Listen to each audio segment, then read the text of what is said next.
Le féminisme, on en a à toutes les sauces depuis quelques années. On en a dans les pubs, on en a sur Instagram, on en a sur Facebook, on en a sur LinkedIn. Et c'est plutôt une excellente chose parce que ça fait bouger les lignes, évidemment.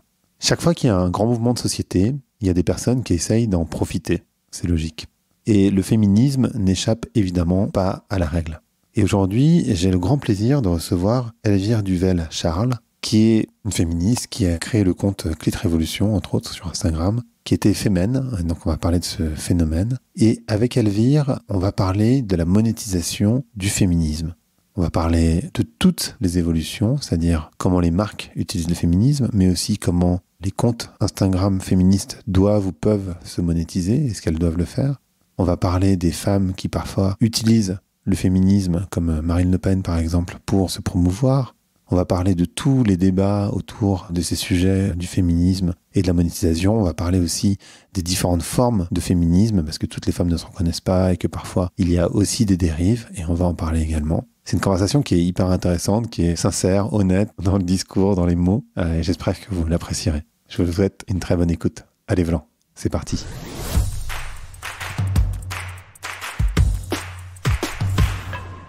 Bonjour à toutes, bonjour à tous, bonjour Elvire. Bonjour. Comment tu vas ? Ça va et toi ? Bah ça va, pas trop mal. Une question à te poser. Tu es devenue fémène il y a quelques années et je pense que ça a généré plein d'imaginaires, les fémènes, parce que majoritairement les gens ne l'étaient pas. Tu peux nous rappeler ce que c'est et comment on devient fémène ? Oui, alors Femen, c'est un groupe féministe qui est venu d'Ukraine, puisque moi, quand je les ai rejoints en 2012, c'était vraiment, ça faisait une semaine qu'elles venaient d'arriver à Paris. Et c'est un groupe féministe qui a la particularité de mener des actions topless, seins nus, avec une couronne de fleurs et des slogans inscrits sur leur torse. Et c'est marrant, tous ces imaginaires, parce qu'en fait, c'est vrai qu'aujourd'hui, tu vois, moi, je suis plus fémène depuis... Ça fait 6 ans que j'ai quitté Femen. Mais aujourd'hui, je trouve qu'il y a encore un grand mystère autour de Femen qui règne. Et c'est intéressant parce que moi, ce que j'admire énormément chez les activistes fémènes et chez celles qui ont construit le mouvement, c'est à quel point elles étaient peu nombreuses, mais elles ont réussi à faire beaucoup de bruit. Et ça, pour moi, Femen, ça a été vraiment une école d'activisme en ça, c'est-à-dire apprendre à faire bouger les choses ou à mettre de la lumière sur un sujet avec les moyens du bord qui sont en fait ton corps et ton courage. Et tu dirais violence ou douceur ? Souvent, les gens ont associé ça à de la violence parce que c'était des actions physiques. Et pourtant, j'ai l'impression que toi, tu l'associes plutôt à la douceur.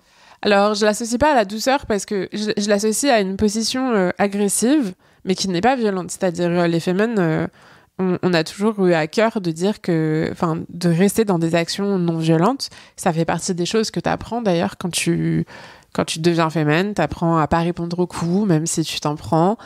Et c'est une posture qui est une posture pacifiste.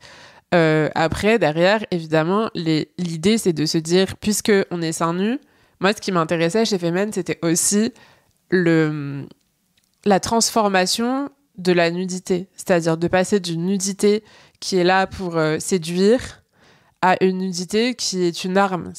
Et le fait d'enlever ton t-shirt, c'est enfiler ton armure. Et ça, je trouvais ça hyper fort parce que en tant qu'activiste, en tout cas, et en tant que personne qui, du coup, enlevait son t-shirt, ça m'a permis d'avoir un autre rapport à mon corps, qui était un rapport où je le sentais plus vulnérable comme il était avant, mais fort. Et c'est hyper drôle, tu vois, quand t'es féminine, de voir, quand tu enlèves ton t-shirt, au moment où tu enlèves ton t-shirt, de voir à quel point ça peut désarçonner certaines personnes. Les flics, ils savent plus où se mettre, ils savent pas où mettre leurs mains. Il y a toujours un moment comme ça, un temps suspendu assez intéressant avant qu'il y ait une réaction. Il y a toujours un moment un peu de sidération, je pense. Et ça, c'est hyper intéressant de voir à quel point des personnes qui cherchent sans cesse à nous dénuder, que ça soit symboliquement ou physiquement, quand tu te dénudes par toi-même dans un endroit dans lequel ils s'attendaient pas à ce que tu le fasses, ça les immobilise. Ça les immobilise. Et c'est d'autant plus drôle, je te parlais juste avant, avant qu'on enregistre, d'un bouquin que je suis en train de lire là sur le genre qui a été écrit par un primatologue. Et lui, ce qu'il dit, c'est que l'espèce humaine, c'est la seule espèce à avoir sexualisé les seins. En fait, chez aucun primate, c'est sexualisé. C'est étonnant parce qu'en fait, souvent on revient à ça. Tu vois, il y a beaucoup de constructions qu'on a. Et de toute façon, je ferai un épisode dessus. Donc, je sais pas quand ça sera diffusé, avant, après, celui-là ou quoi, mais ça sera diffusé. En fait, beaucoup de croyances sur le fonctionnement entre hommes et femmes vient des primatologues. Tu vois, typiquement le mâle alpha, etc. Ça vient de l'étude des orang-outans. Enfin, c'est ce qu'il explique dans le bouquin. Et au final, les orang-outans, ils sont hyper éloignés des hommes, donc en fait, il n'y a pas vraiment de mâle alpha chez les primates qui nous ressemblent le plus. En tout cas, c'est ce que j'ai compris. Donc il y a plein de croyances comme ça, et typiquement, sur les seins, c'est quand même très chelou qu'on ait réussi à le sexualiser, alors qu'en fait... Ouais, mais c'est marrant. Tu sais que la France, alors qu'on a quand même fait des actions féminines, je sais pas, en Turquie, en Italie, en Espagne, dans plein d'endroits différents du monde, la France est le seul pays à quasiment systématiquement avoir poursuivi des activistes féminines pour exhibition sexuelle. Alors qu'on a les seins nus en France. Ce qui est assez particulier quand même. Exactement, on a le topless à la plage, mais ça reste quelque chose où t'as pas le droit de te mettre topless, je sais pas, dans un parc. Moi, cet été, là, j'ai vu plein de gars faire leur jogging topless. Bien sûr. Et je vois, il y a quand même un truc où tu te dis... autant je comprends que des personnes disent, en fait, la ville... c'est pas un endroit pour se mettre torse nu, mais c'est pas exactement ce qu'on dit. On dit les femmes ne peuvent pas être torse nu et les hommes peuvent être torse nu. Et les poitrines de femmes n'ont pas à être exposées, elles doivent être cachées. Avant, c'était même carrément, fallait mettre un soutien-gorge. Là, j'ai vu que depuis le confinement, il y a de moins en moins de meufs qui mettent des soutiens-gorge et qu'elles commencent à s'habituer progressivement à avoir un corps. J'allais dire, je vais avoir une parole de pervers, mais je m'en suis rendu compte aussi. Mais oui, non, mais c'est vrai. Et c'est marrant parce que c'est avant tout nourricier, c'est-à-dire en fait ce qui fait la forme de nos poitrines, c'est avant tout qu'on a besoin de pouvoir allaiter nos progénitures si on en a. Alors justement, on va glisser tout doucement vers les réseaux sociaux puisqu'on parle des seins, parce qu'il y a aussi ce truc qui est très très étrange de ne pas pouvoir montrer les tétons sur Instagram. Les tétons de femmes. Les tétons de femmes, voilà, c'est ça. Je comprends la logique, tu vois, de se dire ça pourrait laisser la porte ouverte à des contenus pornographiques, etc., etc. Et je l'entends évidemment, mais c'est quand même chelou que, enfin, c'est hyper bizarre, quoi. Oui, c'est hyper bizarre, surtout que les tétons d'hommes sont autorisés. Ouais. Et il y avait une fille qui m'avait fait beaucoup marrer parce qu'à un moment, elle avait lancé un truc où en gros, elle mettait des photos de femmes et elle leur rajoutait des tétons d'hommes pour censurer en disant c'est des tétons. Et ça marchait. Ouais. Mais comment ça peut marcher? C'est ça qui est chelou. Comment ils arrivent à reconnaître un téton? Non, mais en fait, c'est ça. Le truc qui est débile avec la censure, c'est que c'est difficile en fait de mettre une frontière, c'est-à-dire que tu disais ça pourrait ouvrir à du contenu pornographique, mais t'as des contenus qui sont hyper pornographiques alors que on voit ni seins, ni sexe, ni fesses. À contrario, tu peux avoir des contenus où il y a une nudité complète et où c'est hyper artistique.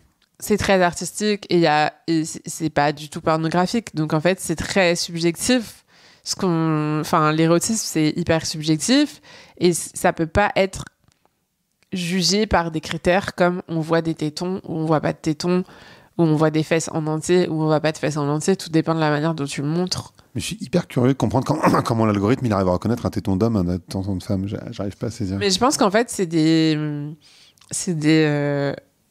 robots, tu vois, comme algos, qui arrivent à voir, je sais pas du tout comment. Peut-être c'est le fait qu'il y a un montage parce que il arrive à voir aussi quand tu censures. Ouais. C'est-à-dire quand tu floutes le téton.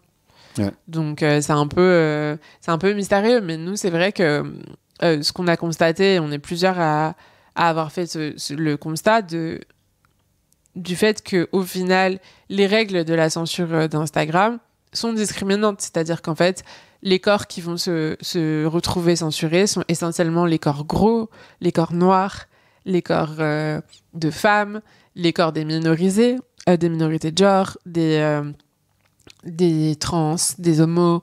Et ça, c'est vrai que il y a quand même plusieurs études qui tendent à montrer que c'est assez discriminant, sauf que rien n'est clair, puisqu'en fait, Instagram n'est pas du tout clair sur ses règles de modération, ce qui a enclenché l'année dernière le fait qu'on poursuive en justice Instagram et qu'on les assigne pour les contraindre à être plus clairs et transparents sur leurs modalités de modération. Parce que là, effectivement, on parle de seins nus, etc. Mais en fait, c'est pas que le problème. C'est-à-dire qu'en fait, il y a beaucoup de comptes féministes qui se sont fait bloquer. J'ai essayé d'en aider quelques-uns de comptes féministes. La liste est longue. La liste est longue, mais de comptes féministes qui se sont fait bloquer par Instagram. Pas tant parce qu'ils avaient des contenus où il y avait de la nudité, mais ça peut être, tu vois, je pense à Jouissance Club, on en a parlé tout à l'heure, où c'était des dessins, donc il n'y a pas de... Voilà. Je pense à la prédiction, où il y avait des photos, mais c'était pas tant les photos que c'était le texte. Et puis au-delà de ça, il y a aussi énormément de comptes qui ont sauté parce qu'ils ont publié, par exemple, comment faire pour que les hommes cessent de violer, qui a été considéré comme un appel à la haine, alors que il est évident que quand tu dis déjà comment faire pour que les hommes cessent de violer, ça veut pas dire que tu dis que tous les hommes violent. De la même manière que quand tu dis fumer tue, ça veut pas dire que toutes les personnes qui fument vont mourir de ça. Mais c'était une question qui a été posée une première fois sur Twitter par une personne qui s'est fait supprimer son compte et qui a vu un élan de solidarité à elle où du coup tout un tas de personnes ont reposté cette phrase-là qui se faisait systématiquement censurer et les comptes pouvaient aller jusqu'à se faire fermer. Étrange. On va parler de la monétisation. Ouais. Il y a plein d'endroits où j'ai envie d'aller sur la monétisation du féminisme. Peut-être que le premier, et peut-être le plus logique pour moi, en tout cas, c'est la manière dont les marques se sont positionnées sur le féminisme de manière parfois à droite, souvent maladroite. Et je pense à cette marque de sous-vêtements en particulier qui n'est pas du tout féministe et qui, d'un coup, s'est décrétée féministe. Il y a plein de trucs comme ça qu'on a vus.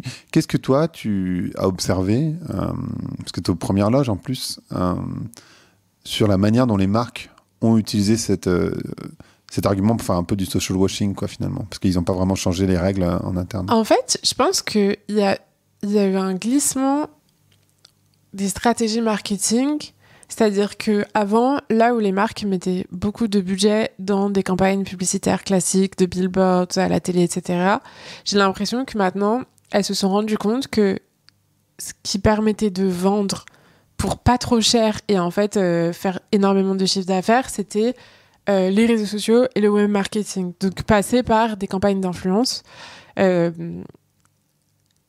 qui est encore plus vrai pour les marques qui se rapprochent de près ou de loin de la sexualité ou de la santé sexuelle, de choses comme ça. C'est-à-dire une marque de sextoy, par exemple. Alors déjà, je pense qu'elle n'a pas le droit de faire de publicité à la télé. C'est clair. Elle n'a pas le droit de faire de publicité sur Instagram, parce que c'est à l'encontre du règle de communauté de Meta Business. Et donc, en fait, sa seule porte d'entrée vers le web marketing, ça va être les influenceuses.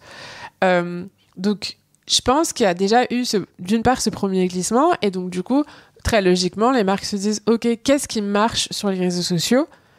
Et il se trouve qu'en ce moment, ce qui marche, c'est le féminisme. C'est questionnable sur est-ce que ça va durer. Mais en tout cas, ce qui est sûr, c'est que ces 5 dernières années, les questions féministes ont été très mainstreamisées. Je pense que un signal fort, ça a été le moment où Beyoncé a marqué féministe et derrière elle un concert. Ça montre que c'est plus un gros mot, là où avant c'était un terme qui était presque péjoratif dans l'esprit de beaucoup de personnes. Et où là, de plus en plus, on entendait tout le temps « je ne suis pas féministe, je suis humaniste, je suis pas féministe, mais non, non, non, non. » Et du coup, là, je pense qu'il y a eu un basculement dans la société où le féminisme a pris une certaine ampleur et où il est de bon ton, entre guillemets, d'être féministe, c'est-à-dire d'être contre les violences sexistes et sexuelles, ce qui devrait être de bon ton un peu tout le temps, mais Mais apparemment, il y a quand même une prise de conscience liée à ça, qui a été très influencée notamment par les États-Unis, avec l'arrivée de Trump, la Women's March, etc. Donc en fait, il y a eu un emballement autour des sujets féministes et autour un peu de cette image du girl power qui du coup va être récupérée à toutes les sauces. C'est-à-dire, tu peux vendre tout et n'importe quoi avec des arguments de girl power. Donc, par exemple, je peux te dire, la gourde que tu as là, en fait, cette gourde, elle te permet d'être autonome et d'être en sécurité dans la rue parce que tu vas pas avoir besoin de demander de l'eau à des gens. Et, en fait, il y a toujours... Enfin, moi, je reçois des mails délirants de marques qui me disent... qui me vendent... Enfin, qui me proposent des partenariats rémunérés pour vendre leurs produits avec un angle féministe où, en fait, ça n'a aucun sens. Un sextoy féministe, par exemple, parce que, en fait, ça te donne le pouvoir de jouir. Okay. Alors que c'est pas ça, en fait, la libération sexuelle. C'est de faire de se libérer des injonctions, justement, c'est certainement pas de donner des injonctions à acheter un sextoy. Et typiquement, mais j'en parle dans mon livre Féminisme et réseaux sociaux, je raconte un mail que je reçois où on me propose de faire la promotion de la box de la femme puissante, ça s'appelle. Et dedans, il y a un Viboro, du lubrifiant, il y a... Pardon. Et il y a aussi un stimulateur de désir. Donc, en fait, ça voudrait dire que c'est un truc pour quand t'as pas envie de baiser, avoir envie de baiser. Enfin, tu vois, genre, on est à l'antipode de ce qu'on peut appeler femme puissante, en fait. C'est un mix d'injonctions, mais qui a été vendu dans la manière dont ça a été marketé, dans le wording que les équipes de marketing utilisent, c'est vendu comme un produit d'émancipation de la femme, enfin des femmes. Et du coup, déjà, d'une part, ça, tu vois très vite que les marques n'ont pas du tout compris. Le principe est qu'en fait, elles essayent d'aller grappiller des éléments de langage et une rhétorique sans comprendre du tout le sujet en profondeur. Et d'autre part, ça montre aussi que les intentions sont pas les bonnes et que donc le jour où ça sera autre chose qui sera à la mode, les droits des femmes et des minorités de genre vont passer à la trappe. Et puis on peut se parler, en fait, il y a deux marques entre autres auxquelles je pense, mais bon, qui sont très connues, donc du coup je me permets. Il y a Nike et Victoria's Secret, donc deux cas différents. Nike qui se positionne depuis un moment sur le féminisme, mais en fait les chaussures, les trucs sont faits par des femmes, beaucoup de Ouïghours par ailleurs, oui. Voilà, qui sont payés, c'est limite de l'esclavagisme, donc en Chine. Et donc, il n'y a aucun respect du droit des femmes dans la manière de faire. Bien donc, sûr. Du coup, il n'y a aucun alignement. Et pourtant, ils se positionnent. Donc, il y a cette idée-là. Bien et puis, sûr. De l'autre, Victoria's Secret, qui, donc, c'est la marque à laquelle je faisais référence un petit peu avant, qui a été positionnée pendant des années sur l'hypersexualisation du corps des femmes, une norme, tu vois, qu'ils ont imposée avec les anges, etc., etc. Et puis d'un coup, qui se sont dit, non mais en fait, ça marche plus très bien, ce qu'on va faire, c'est qu'on va se positionner sur le féminisme. Bon, ça n'a pas marché en l'occurrence. Mais c'est parce qu'en fait, d'une part, ils sont positionnés beaucoup trop tard, et d'autre part, ils se sont positionnés parce que leur chute était en baisse constante, c'est-à-dire en fait, leur vente, était en chute et en baisse constante, Mais Nike, c'est intéressant parce que tu vois, Nike, la stratégie adoptée par Nike, elle est en effet de se positionner comme une marque qui permet l'empowerment et des femmes et des personnes racisées. Enfin, il y a un peu cette image comme ça. Bien sûr. Et donc, tout leur investissement, il va être là-dedans. C'est-à-dire, il va être dans... ils vont dépenser des millions, je sais pas combien ils dépensent pour avoir des Serena Williams, des athlètes comme ça. Et derrière, ils vont tout économiser du côté de leur méthode de fabrication. Et en fait, c'est une manière de nettoyer l'image parce qu'en fait, le message est tellement contradictoire avec les manières de fabrication qu'au final, ce qui s'imprime sur nous... Alors après, ça dépend de ce qu'on suit. Tu vois, moi, typiquement, Nike, c'est marrant parce que moi, ça fait des années que j'achète plus chez Nike, mais j'ai encore des trucs Nike. Et et j'arrive pas à les porter parce qu'en fait, ça me dégoûte. Enfin, je vois la marque, ça me dégoûte. Quand je vois la marque, ça me fait penser Ouïghour. Donc, j'arrive pas à... À décrocher, bah, c'est normal. Oui, je vois plus que ça maintenant. Mais parce que je suis énormément de comptes militants, etc. Et que du coup, c'est ça qui a été associé pour moi avec le logo de la virgule. Là où, pour la plupart des personnes, du coup, tu vas peut-être avoir entendu parler du fait que Nike fait produire ses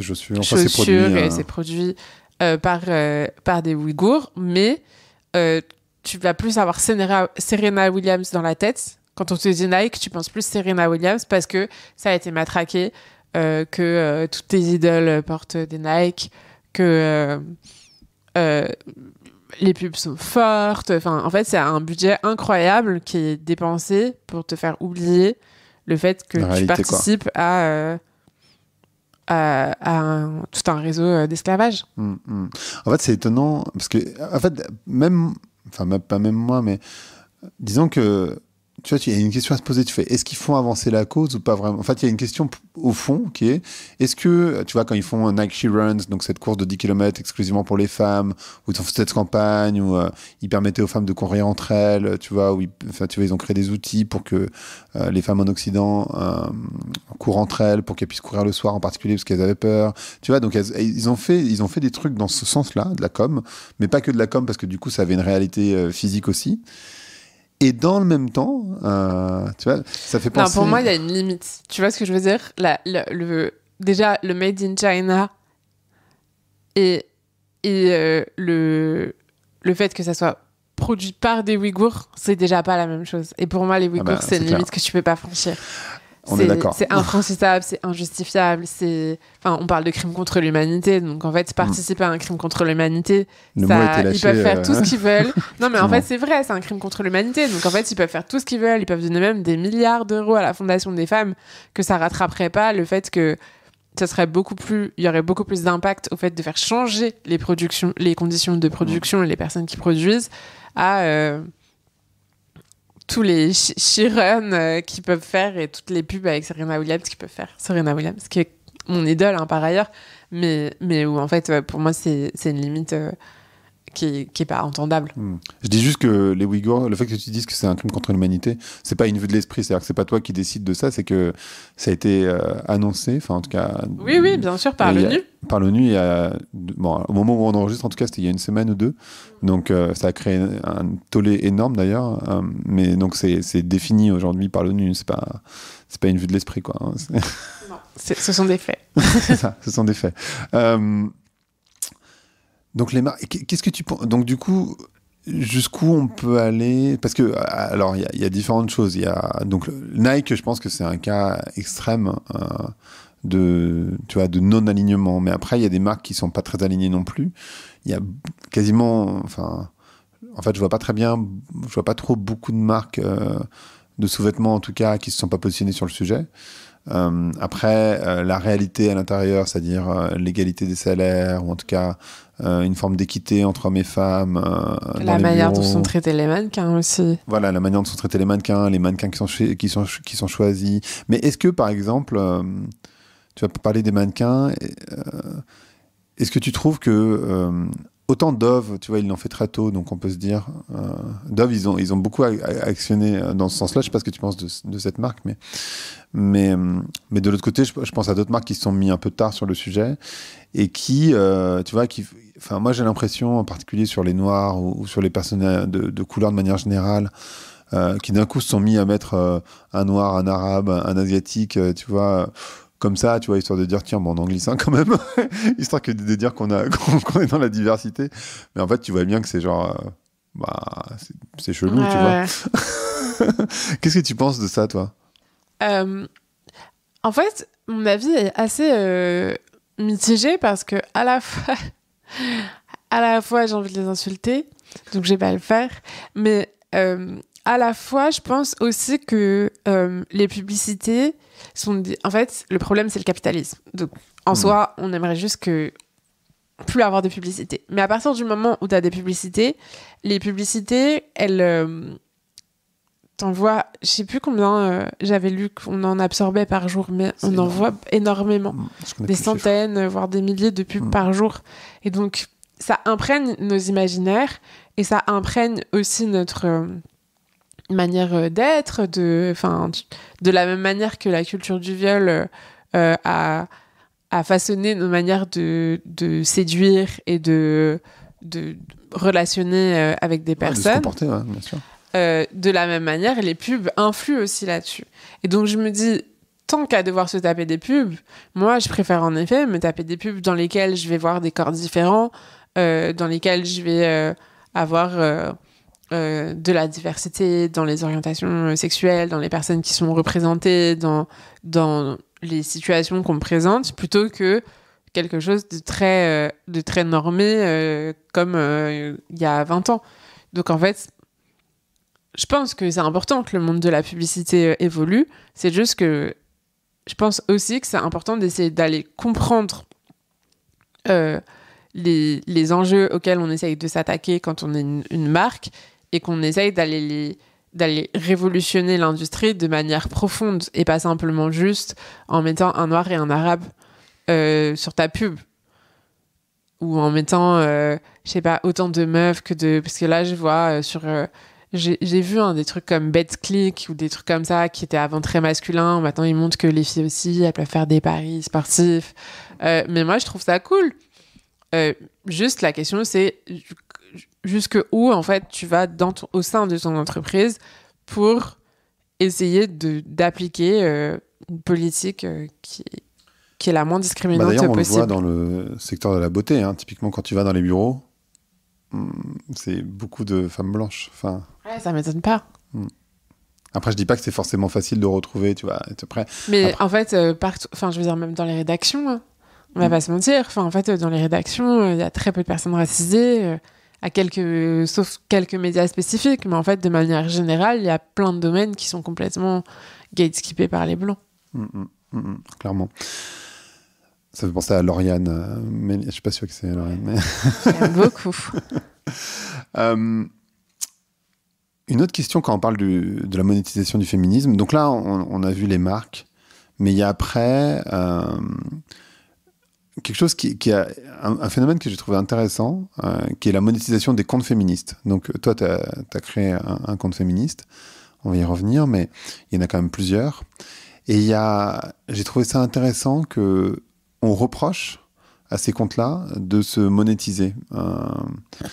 Et j'ai en tête Jouissance Club, mais en réalité, il y en a plein qui se sont fait allumer, entre guillemets, par leur communauté quand elles ont commencé à gagner de l'argent avec leur compte, en particulier, je pense à June, donc sur Jouissance Club avec son livre. Et c'est très étonnant parce que j'ai l'association que dès que tu fais quelque chose qui va dans le bon sens, que ce soit sur l'écologie, que ce soit sur le féminisme ou un autre sujet, ce que moi je considère être dans le bon sens, hein, attention, je sais bien que tout le monde n'est pas d'accord avec ça, mais et bah, du coup, tu n'as plus le droit de gagner de l'argent. Ou en tout cas, on te reproche de gagner de l'argent avec. Ouais, je pense que ça dépend vraiment des communautés. Et je pense que généralement, ça reste quand même une minorité de personnes. C'est-à-dire que je pense que June, que je connais bien, que j'aime beaucoup, elle a eu l'impression de se faire allumer, mais qu'en réalité, c'est une minorité des gens de sa communauté qui ont mal réagi au moment où elle a commencé à vendre son livre ou à faire des partenariats rémunérés. Puisque moi, ce que j'observe, c'est aussi beaucoup de personnes qui comprennent très bien le fait qu'au bout d'un moment, le compte Instagram, à partir du moment où il est suivi par énormément de personnes, prend beaucoup de temps à la personne qui est derrière le compte et que du coup, forcément, au bout d'un moment, il faut trouver un moyen de se rémunérer. Et c'est intéressant parce qu'en fait, il y a des personnes, tu vois, donc, il y a maintenant 3-4 ans, j'ai commencé à étudier ces comptes sexo et féministes sur Instagram de près, dans le cadre d'un mémoire qui est devenu un livre. Mais à la base, c'était vraiment une envie d'essayer de mieux comprendre ce terrain-là. Et en fait, c'est drôle parce qu'on observe que tous ces comptes-là, ils sont apparus à peu près en même temps, c'est-à-dire entre 2017 et 2018, qu'il y a eu une explosion en 2018, que les comptes ont décollé. Et en fait, à partir du moment où les comptes décollent, il y a deux teams. T'as la team des personnes qui vont devoir lâcher le bébé parce qu'elles n'arrivent plus à suivre le rythme et qu'elles ont un travail à côté et qu'en fait, c'est pas possible. Et t'as la team de celles qui lâchent leur travail ou qui lâchent les activités qu'elles avaient auparavant et qui décident de s'investir à fond dans leur compte et donc de trouver un modèle économique. Et le modèle économique peut être nombreux. Typiquement, Jouissance Club, elle n'a pas fait, il me semble, énormément de partenariats rémunérés. En revanche, elle a fait un livre qui était un best-seller. Donc ça lui a permis de continuer à faire ce qu'elle faisait. Elle s'est d'ailleurs brûlé les ailes au passage parce qu'en fait, je pense qu'elle a eu du mal à supporter toute la pression et la violence qui émanent des réseaux sociaux, sachant qu'en plus, elle s'est pris et de la violence d'abonnés, disons, et de la violence de personnes qui ne sont pas abonnées et la violence d'Instagram tout court. Donc ça, je pense que c'était un peu compliqué, mais je pense que en effet, je pense que là, on comprend de plus en plus la nécessité pour les personnes de gagner leur vie d'une manière ou d'une autre. Après, la question, c'est, en effet, ça pose question de se dire, à partir du moment où ton compte accepte d'être une régie publicitaire pour d'autres marques, est-ce que ton discours va changer ? C'est-à-dire, on le sait, moi, c'est pour ça que j'ai arrêté, j'ai drastiquement réduit les partenariats rémunérés, c'est que je me rendais compte qu'ils me renforçaient ma dépendance à l'algorithme d'Instagram, ma dépendance économique, et que donc ça me demandait de produire de plus en plus, et surtout ça me demandait de produire des contenus qui étaient là pour contenter l'algorithme Instagram, mais qui n'étaient pas forcément ce que moi je voulais dire. Puisqu'en fait, on sait très bien qu'il y a certains contenus qui marchent mieux que d'autres, etc. Et donc en fait, la question c'est, est-ce que c'est Léa, je pense, qui pose la question de Merci beaucoup, qui pose la question dans mon livre, où elle dit je sais plus ce que je dois faire. Est-ce que je dois faire le contenu qui, moi, me plaît, ou est-ce que je dois faire le contenu qui contente l'algorithme ? Et c'est là que ça devient compliqué, et c'est là que je pense que ça explique aussi beaucoup l'appauvrissement de manière globale des contenus sur Instagram ces derniers mois. Et puis surtout, comment tu choisis les marques ? Parce qu'en fait, il y a des campagnes, pour revenir au sujet qu'on a traité juste avant, il y a des marques qui ont des campagnes féministes, mais qui ne le sont pas du tout dans la réalité. Mais toi, tu ne vas pas faire une enquête pour ça. Il y a des marques comme Nike où c'est tellement évident que c'est très facile et tout le monde le sait. Si tu as envie de le savoir, en tout cas, c'est facile de le savoir. Il y a des marques pour lesquelles c'est plus compliqué, en fait. Les critères de sélection ne sont pas les mêmes pour tout le monde. Je pense qu'il y a certaines marques sur lesquelles c'est assez clair. Et après, on n'est pas tous pareils. Donc, il y a des marques sur lesquelles certaines vont accepter, certaines ne vont pas accepter. Là où il y a consensus, souvent, c'est des marques comme Procter & Gamble. Donc, comment ça s'appelle ? Les tampons. Ah non. Nana ? Je sais pas, je suis pas un grand expert du tampon comme tu peux imaginer. T'as Nana et t'as surtout les Tampax. Tampax. Qui est une marque, effectivement. Qui est une marque, en fait. Qui, pendant très longtemps, a refusé de dévoiler les composantes de ces tampons. On s'est rendu compte qu'il y avait du chlore, on s'est rendu compte qu'il y avait des pesticides. Et donc, ça a été l'objet d'une grosse lutte de plusieurs années. Et donc, du coup, typiquement, ça, je sais que moi, je connais aucune personne dans le milieu féministe, sexo, etc., qui accepterait un partenariat avec Tampax. Après, je pense que ça va beaucoup dépendre en fonction d'une personne à l'autre. Moi, je sais que mes critères, c'est déjà je préfère une marque de sextoy qui vient et qui me dit mon sextoy, il est super, regarde ce qu'il fait, il vibre, il fait ça, ça, il a telle et telle fonction. Plutôt qu'une marque qui me dit je t'offre le coffret de la femme puissante, t'as le vibro de la femme puissante. Donc ça, pour moi, c'est déjà un non. Je préfère vendre des sextoys juste parce que c'est des sextoys. Donc ça, c'est un non. Après, t'as la question de l'utilité du produit. Donc typiquement, généralement, tout ce qui est culotte de règles, etc. Pour moi, si c'est une marque que j'ai testée et approuvée, je vais dire oui. Et après, moi, c'est pas tant le type de marque que la fréquence. Moi, ce qui m'importe, c'est plus la fréquence à laquelle ça va être fait et la non-multiplication des marques. C'est un peu ça que j'essaye de faire en ce moment. C'est sur ça que j'essaye de travailler, c'est-à-dire de dire, OK, là, je vais travailler avec telle marque sur le long cours. Et donc, du coup, l'idée, c'est genre, on essaye de construire quelque chose et je suis pas là pour vendre. Je suis pas là pour faire du téléachat, en fait. Je suis là pour proposer quelque chose. Donc, si tu veux financer un projet que j'ai, ou si tu veux financer, je sais pas, si tu veux qu'on crée ensemble du contenu pédagogique, viens, on y va. Mais par contre, je veux plus faire le truc de je te montre tel truc, ça marche comme ça, etc. Pour moi, c'est devenu trop malsain et surtout, c'est plus épanouissant. Mais après, je pense que tout le monde peut pas se permettre de faire ça. C'est-à-dire, il y a aussi la question de... Parce qu'on sait que quand tu monétises les partenariats rémunérés, ils sont le coût de ces partenariats va dépendre de ton nombre d'abonnés, de ton taux d'engagement, etc. Donc, Clé Révolution, il y a plus de 120 000 abonnés. Donc, en fait, j'ai plus d'offres. C'est-à-dire, en fait, d'une part, ça vaut plus cher. Donc, en fait, je peux me permettre de faire comme j'ai fait cette année, c'est-à-dire 2 partenariats rémunérés dans l'année. Et après, derrière, multiplier mes sources de revenus. J'ai un podcast, j'ai des articles, j'ai des livres qui sortent, etc. Mais c'est pas le cas de tout le monde. Parce qu'il y a aussi cette question-là. C'est-à-dire, en fait, il y a aussi la question de... Il y a énormément de personnes qui sont rentrées sur les réseaux sociaux à un moment, elles étaient assez jeunes pendant leurs études, et où au final, elles n'ont pas encore de métier, ces filles-là. Et donc, leur métier, c'est Instagram. Elles n'ont pas journalistes ou réalisatrices, elles n'ont pas d'autres projets qui ne soient pas leur compte Instagram. Et ça se comprend aussi, parce qu'en fait, c'est quelque chose qui te happe et qui prend beaucoup de temps, etc. Et donc, pas tout le monde peut se permettre, au final, de faire des choix aussi... drastiques. Ouais, aussi drastiques, ou aussi intransigeants, même si je suis encore très flexible. Je suis loin d'être au niveau auquel j'aimerais être d'intransigeance. Et quand tu parlais de serviettes hygiéniques ou de tampons, ça m'a fait penser à My Better Self. Je me souviens qu'elle avait fait une campagne où il y avait des... Alors, je sais plus si c'était des serviettes hygiéniques ou des tampons. Elle s'en était pris plein la gueule, mais parce que je pense qu'elle était même pas au courant de tout ce qui se passait autour de Tampax. C'est qu'en fait, elle voulait vraiment... parce qu'ils offraient des tampons. Faire une bonne action, mais qu'elle maîtrisait pas du tout le sujet. Je crois que c'était une campagne contre...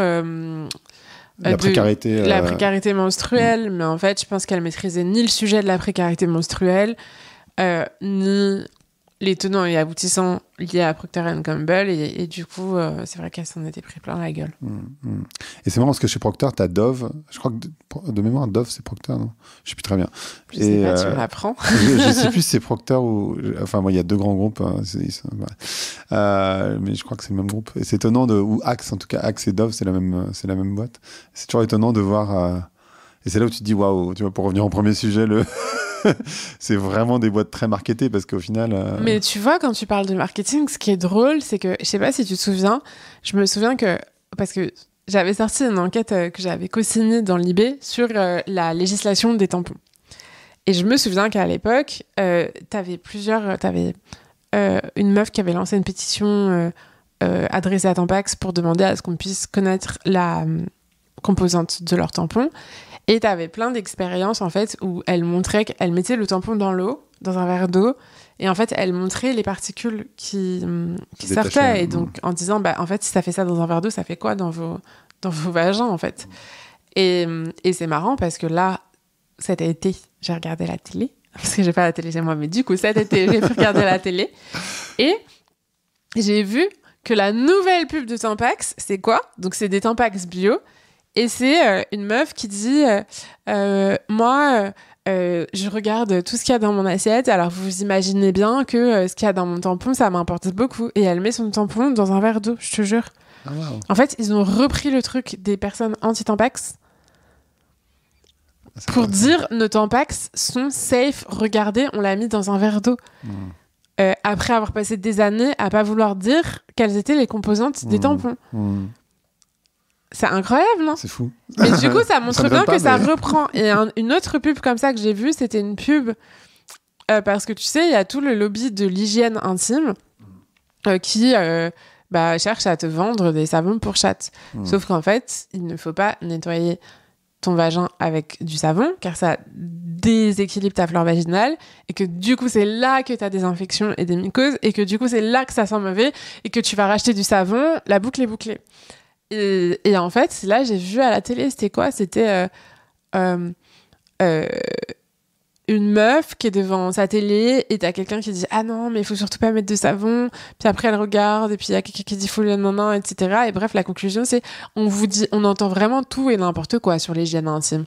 Il faut se laver, nanan, tous les jours.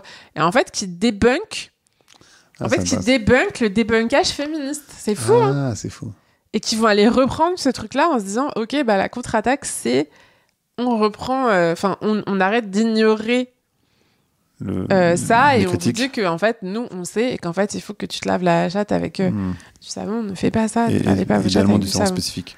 Comment ? Idéalement du savon spécifique, pour eux en tout cas. Oui, en plus du savon spécifique, etc. Alors qu'en fait, oui, évidemment, hein, je suis pas en train de dire qu'il faut pas se laver la chatte. Lavez-vous la chatte. Mais ne mettez pas du savon dans vos vagins. C'est ça. Pas à l'intérieur, quoi. Ouais.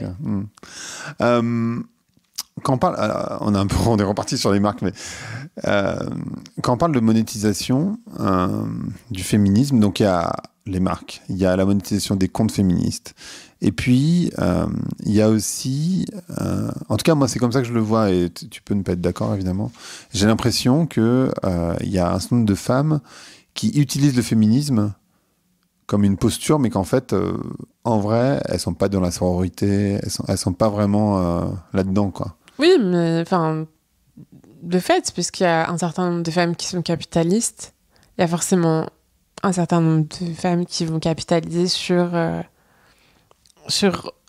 cet angle-là. Sauf qu'en fait, moi, je trouve que généralement, ça se voit tout de suite.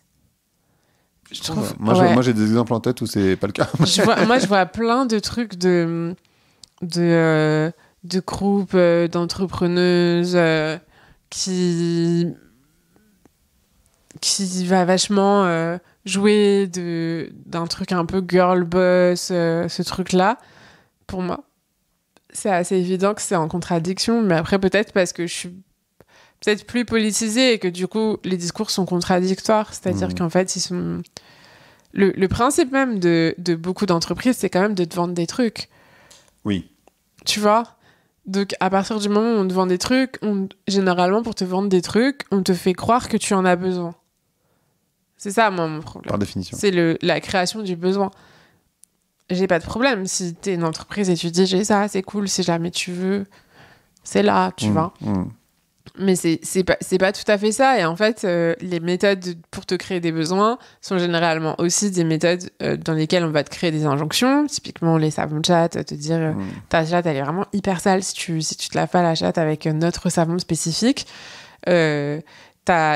Ça va te créer aussi des complexes, c'est-à-dire on va te vendre de la crème anti-rides dès l'âge de 25 ans. Ça va te créer... En fait, ça fait en sorte de créer tout un tas d'injonctions et de complexes qui vont te pousser à acheter le produit. En fait, ça te crée des problèmes pour que, du coup, le produit soit la solution et que, du coup, tu achètes le produit. Et du coup, je trouve que la plupart des entreprises fonctionnent avec cette dynamique. Alors, il y en a certains qui essayent de pas faire ça et qui... Tu vois, moi, il y a des marques... dont je kiffe trop la com, justement, parce que c'est une com de dire pas besoin d'acheter tout. Tu peux choisir, notamment, par exemple, dans le textile. Moi, j'aime beaucoup la communication de Patine Paris. Je sais pas si tu vois, c'est une marque de vêtements. Et elles font très peu de pièces. À chaque saison, il y a vraiment très peu de pièces. Et puis, genre, chaque saison, elles vont se dire, OK, on va faire une nouvelle couleur de ce t-shirt. Mais en fait, c'est le t-shirt. Et c'est pas un t-shirt avec une coupe différente toutes les 5 secondes. Et ça, c'est des communications que je trouve hyper intelligentes. Alors, je sais pas comment fonctionne leur modèle économique, mais en tout cas, je me dis, peut-être que le fait qu'elles fassent quelque chose à une plus petite échelle, parce qu'elles doivent être moins nombreuses, et puis du coup, elles font des séries limitées, mais ça leur suffit en fait à fonctionner. Je me dis peut-être que là, on pourrait se dire, OK, là, il y a une démarche plus féministe d'une certaine manière, c'est-à-dire plus féministe, écologique, plus éco-responsable, plus plus raisonnées. En fait, elles sont pas dans la maximisation du profit. C'est marrant comme tu fais le lien. Bon, c'était pas ma question, hein, cela dit. Parce que ma question, c'était sur les femmes qui profitent du féminisme pour leur personal branding. Mais c'est intéressant. Mais ça va ensemble. Comment tu fais le lien entre l'écologie. Enfin, du coup, on peut aller sur. Mais pour moi, en fait, tout est lié. C'est-à-dire, en fait, le capitalisme, l'écologie, enfin, l'anticapitalisme, l'écologie, le féminisme, c'est lié parce que ça va ensemble, bien sûr. Le capitalisme, enfin. Je veux dire, quand t'es féministe, tu luttes quand même contre les injonctions et c'est le capitalisme qui te crée ces injonctions. Donc en fait, ça se rapproche d'une manière ou d'une autre. Et pareil, de la même manière que le capitalisme te pousse à acheter de plus en plus. Bien sûr. Donc, être dans une démarche qui va à l'encontre de ça, c'est forcément être dans une démarche qui est plus éco-responsable. Par définition. Tu vois ce que je veux dire ? C'est vrai que j'ai fait un lien peut-être un peu rapide. Non. Mais c'est vrai que c'est des choses qui me trottent... dans la tête depuis un certain temps et où je me dis, tu vois, là, par exemple, je lance un ciné-club et je voulais faire du merch.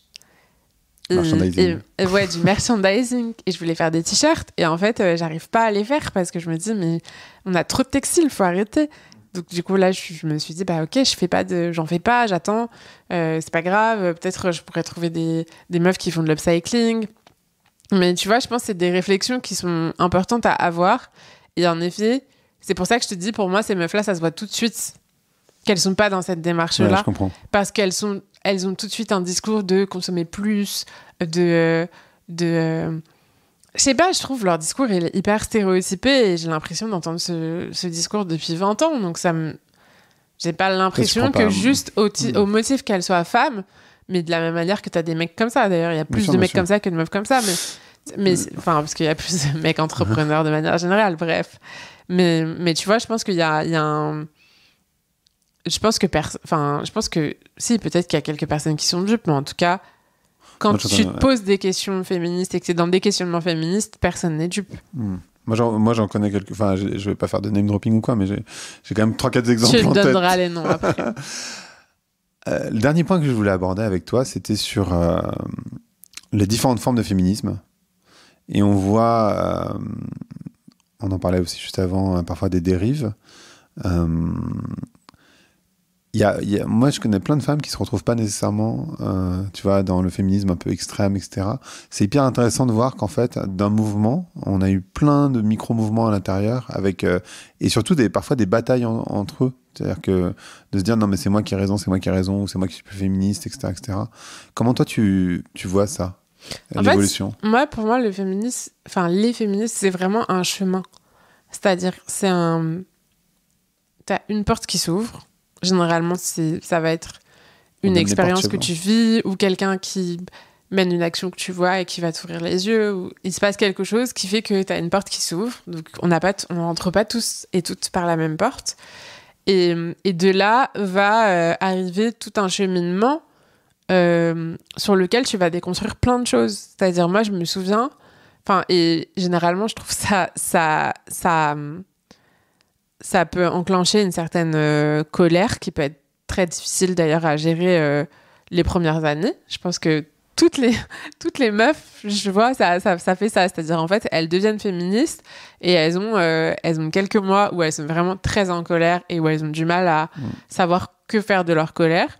Et puis après, généralement, elles arrivent à trouver que faire de leur colère et du coup, elles vont concentrer leur colère dans un mode d'action ou...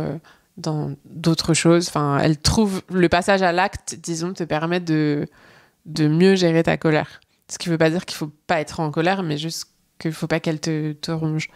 Et du coup, pour moi, ça passe vraiment par plein de discussions, de lectures, etc., où en fait, tu vas continuellement remettre en cause l'ordre établi, remettre en cause des choses, c'est ce que je te disais avant qu'on enregistre, où je te disais, en fait, c'est marrant parce que j'ai l'impression que quand tu commences à t'intéresser au féminisme et à adhérer à des questionnements féministes, tu te rends compte que c'est dans chaque parcelle de ta vie. C'est-à-dire, en fait, c'est aussi bien... ça va être aussi bien dans... tu t'es là, genre, en fait, le patriarcat, c'est aussi le fait que... quand je rentre chez moi, j'ai peur, ou que je vais prendre tel chemin qui est un peu plus long, mais pour pas passer devant là, parce que là, il y a des mecs. Mais c'est aussi bien ça que, je sais pas, les cuisines et les aspirateurs, ils sont à taille basse parce que c'est les femmes qui sont supposées passer l'aspirateur et cuisiner. Et donc, du coup, tu vois tout avec la lunette du féminisme, et tout, dans les moindres détails, te pousse à te dire, mais en fait, on est en train de me ken. Enfin, en fait, je suis en train de me faire banane. Et donc, forcément que t'es en colère. Forcément que t'es en colère. Alors après, derrière, tu vas avoir plein d'analyses, en effet. Il y a plein de... Parce que les féministes, c'est pas... c'est pas une religion, en fait. Donc, enfin, d'ailleurs, même dans les religions, il y a plein de types de variantes. De variantes différentes. Mais du coup, je pense que comme on passe pas toutes par les mêmes cheminements, on va pas avoir les mêmes raisonnements. Et donc, il va y avoir des scissions sur certains points qui peuvent frictionner, mais qui ont frictionné de tout temps, de la même manière que personne n'est capable de s'entendre à l'Assemblée nationale. Il n'y a pas de raison que nous, on s'entende mieux. Donc c'est vrai qu'il y a beaucoup de friction, mais moi, ce qui me perturbe plus, c'est le fait de voir un glissement vers l'extrême droite de toute une partie de filles qui étaient... un peu des figures de féminisme populaire, quoi. Et ça, c'est un truc qui me questionne beaucoup. Mais après, je pense que quand tu disais, il y a plein de personnes qui se sentent éloignées du féminisme, je pense aussi que c'est lié au fait que parfois, on a l'impression que le féminisme, c'est une seule et même chose. Et tu vois, là, depuis tout à l'heure, je dis le féminisme, alors qu'en fait, c'est les féminismes. Les féminismes sont pluriels. Et donc, tu vas avoir des féminismes qui s'intéressent à différentes questions. Tu vas avoir, je sais pas, tu vas avoir l'afroféminisme, tu vas avoir le féminisme, je sais pas, universaliste, tu vas avoir le féminisme intersectionnel, tu vas avoir le féminisme anticarcéral. Et donc, du coup, je pense que c'est à chacune de trouver quelle est sa place et quelles sont les choses qui l'intéressent. Et peut-être que je sais pas, peut-être que ton amie, elle s'intéresse beaucoup à, j'en sais rien moi, à l'entrepreneuriat, et que du coup, ce qui va l'intéresser, c'est pas forcément le féminisme anticapitaliste. Ou peut-être qu'au contraire, c'est ça qui va commencer à l'intéresser, et que ça va re-questionner sa manière d'envisager son entreprise, etc. Mais je pense qu'en fait, c'est juste... Le féminisme, c'est tout simplement une remise en cause de l'ordre établi et des rapports de pouvoir dans la société. J'aimerais bien revenir sur cette histoire de glissement vers l'extrême droite, parce que moi, je ne l'avais pas vu. J'avais juste vu Zemmour qui disait que c'était le parti Pardon, ça me fait rire. Le parti qui protégeait le plus les femmes.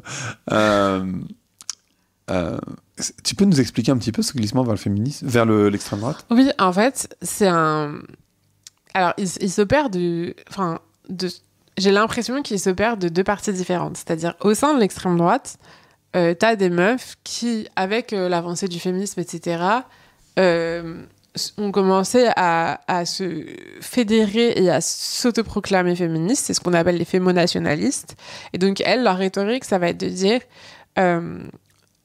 la lutte contre les violences faites aux femmes est très importante. Il faut protéger les femmes des violences, et c'est d'ailleurs le même discours que Zemmour. Et donc pour ça, le réel danger, c'est l'immigration, c'est l'islam. Donc, pour protéger les femmes, il faut protéger la France de l'immigration et du grand remplacement, etc. Et de l'autre côté, tu vas avoir une partie des féministes qui se sont cristallisées autour de la question des transidentités, et qui ne veulent pas reconnaître l'existence des personnes trans, et qui vont donc, d'une certaine manière, en fait, qui considèrent ça encore comme une maladie, comme une pathologie, et qui ont fait un peu de ça leur cause numéro 1 à défendre, c'est-à-dire se défendre. Alors elle, c'est le grand remplacement des personnes trans qui s'infiltrent dans les milieux féministes. Et donc, elles, c'est intéressant parce que les discours transphobes qu'elles ont font que ça les a progressivement isolées du reste des cercles féministes de gauche, ce qui fait qu'elles se sont retrouvées un peu seules, et que du coup, elles ont commencé à glisser vers les seules personnes qui les soutenaient, les relayaient, leur tendaient la main, etc., à savoir les fémonationalistes d'extrême droite, l'extrême droite.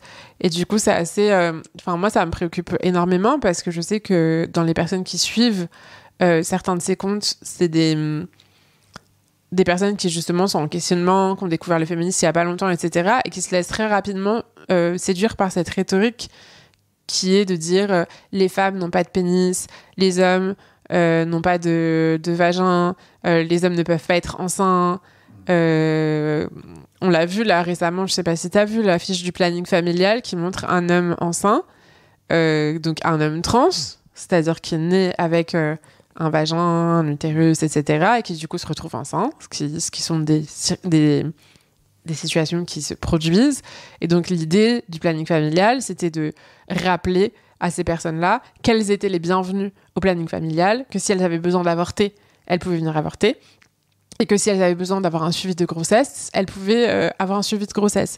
Quand on connaît la difficulté des personnes trans à avoir accès à des soins gynécologiques sans être maltraitées, c'est plutôt une bonne chose en fait de la part du planning familial que de cibler cette minorité qui est certes pas la patientèle la plus grande du planning familial, mais qui du coup rappelle à ces personnes-là que peu importe ton identité de genre, tu peux venir au planning familial. Si tu es en train de vivre une grossesse, tu peux venir faire ton suivi de grossesse ou ton arrêt de grossesse au planning familial.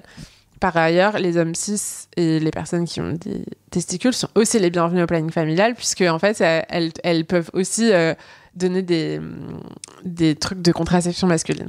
Mais donc, l'idée, il y a eu tout, par exemple, un débat autour de ça qui fragilise le planning familial, alors même que le planning familial aide par ailleurs en majorité des femmes cisgenres. Bien sûr. Et par ailleurs est déjà fragilisé à de nombreuses reprises, de par les positions anti-avortement de l'extrême droite, etc., etc.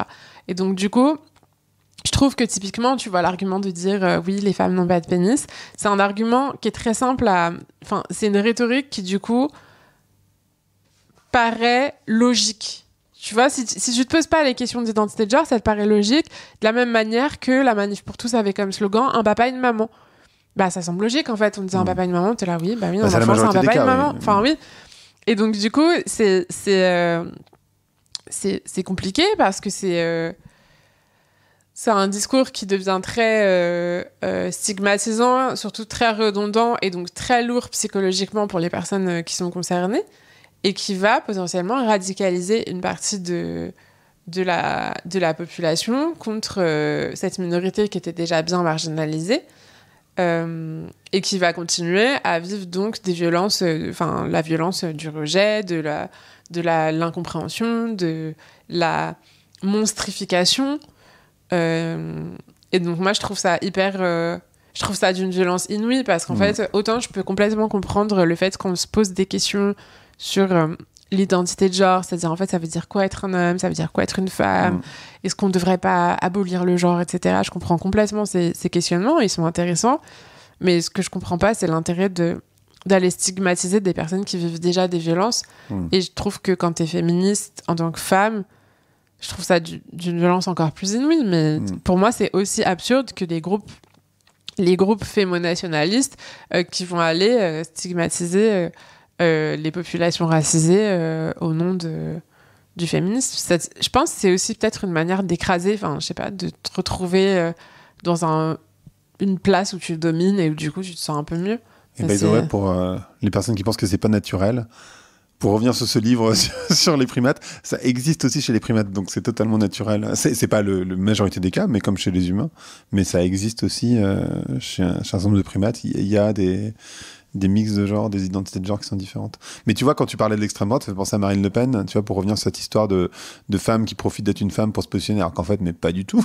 Tu vois, je pense que Marine Le Pen, elle se pose bien là, quoi, typiquement. Ouais, elle s'est bien positionnée comme la mère de la patrie. Elle, ça l'a servi d'être une femme, puisque il y a quand même une approche, une tendance à essayer d'adoucir un peu les propos du Front National, puisqu'en fait, ils ont beau avoir changé de nom, au final, ça reste le Front National. Bien sûr. Et du coup, le fait d'être une femme, comme ça, il y a un peu le côté... j'ai la force et la véhémence de l'extrême droite, mais je reste une femme, donc je suis là pour vous couver, vous protéger, ça etc. est un argument anti-féministe, pas du tout. Nickel. Ce podcast s'appelle Vlan, donc je voudrais savoir à quoi tu veux ouvrir et où claquer la porte. À qui je veux ouvrir À quoi ou à qui? Tu peux dire qui, mais bon, a priori, plutôt quoi. À moins que tu sois mort dans le name dropping. À qui je veux ou à qui je vais Eh bien, je veux claquer la porte aux féministes d'extrême droite. Pas mal. Tu veux ouvrir ou tu veux juste claquer? Non, je la claque. Nickel. Merci beaucoup, Elvia. Merci à toi. Merci d'avoir écouté Vlan. Si vous avez aimé l'émission, n'hésitez pas à mettre des étoiles sur vos plateformes de podcast préférées. Vous pouvez aussi partager l'épisode sur vos réseaux sociaux, Instagram Stories, Facebook, LinkedIn, où vous voulez. Je suis Grégory Pouy. Vous pouvez me retrouver sur l'intégralité des plateformes sous le nom Greg from Paris. Si vous avez des idées pour des invités, si vous avez des commentaires, n'hésitez surtout pas à m'envoyer un message. Allez, merci et à bientôt.